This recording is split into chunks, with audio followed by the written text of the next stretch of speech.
Hi, in this video, we're going to take a look at how you can unlink or demerge a contact on the Samsung Galaxy S21 series.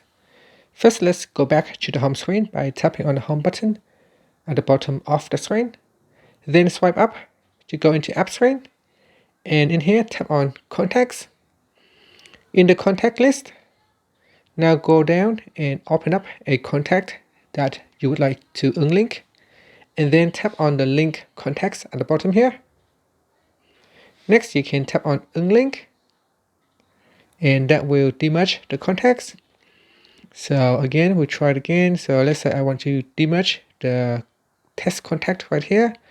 So I tap on link contacts, and to demerge, just simply tap on Unlink or Unlink all.